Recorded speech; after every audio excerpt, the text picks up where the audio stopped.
আজকে আমাদের হবে পালং শাকের চচ্চড়ি। দেখুন কীভাবে করি। আজকে হবে পালং শাক রেসিপি। পালং শাক আলু বেগুন দিয়ে গাজর দিয়ে হবে।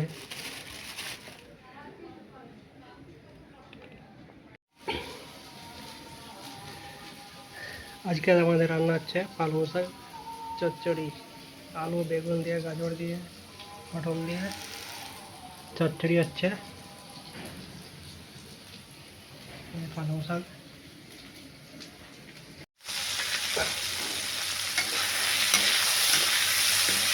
পটল বেগুন ভাজা হচ্ছে। এখন ভেজে ভাজা হয়ে যাচ্ছে।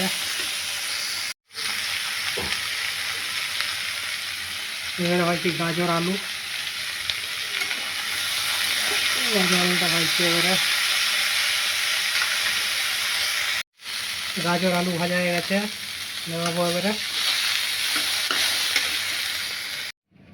দেখুন কিরম ভাজা হয়েছে। বেগুন ভাজা আলু ভাজা গাজর ভাজা আলু ভাজা আলু ভেজেছি, সব ভাজা হয়ে গেছে। এবারে পেঁয়াজ দেবো, পেঁয়াজ আর 5 ফোড়ন আর তেজপাতা। 5 ফোড়ন তেজপাতা আর শুকনো লঙ্কা দিয়েছি। তারপরে পেঁয়াজ দেবো।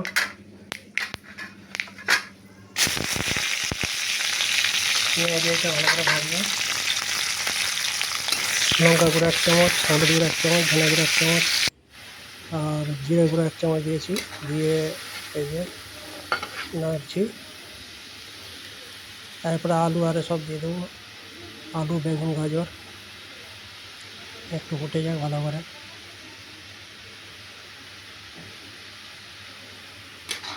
দেখুন এই যে এবারে দিয়ে দেবো। গাজর আছে, আলু আছে, বেগুন আছে আর পটল ভাজাও আছে। সব ছোটো ছোটো করে কেটেছি, দিয়ে দিয়েছি। দিয়ে নাড়ছি। যে দেখুন কীরকম নাড়া হচ্ছে। ভালো করে নাড়তে হবে এটাকে। ভালো করে নাড়লে তত টেস্ট হবে আরও ভালো, বেশি করে।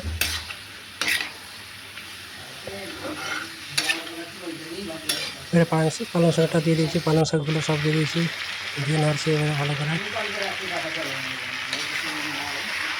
ভালো করে নাড়া হয়ে গেলে নাড়াটা ভালো আর জল লবণ দিয়েছে। দেখুন কীরকম নাড়ছি। দেখুন নাড়া হয়ে গেছে বেশি। জল বেরিয়ে যাবে পালং শাকে। পালং শাকে জল বেরোলেই ব্যাস, তারপরে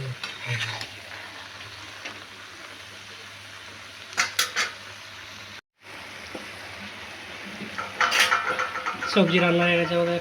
পালং শাকের চচ্চড়ি। দেখুন কেমন রান্না করতে হয়। দেখুন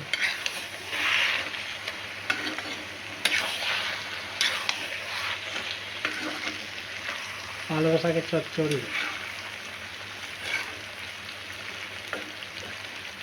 দিয়েছি গাজর পটল আলু বেগুন দিয়ে পালং শাক দিয়ে চচ্চড়ি।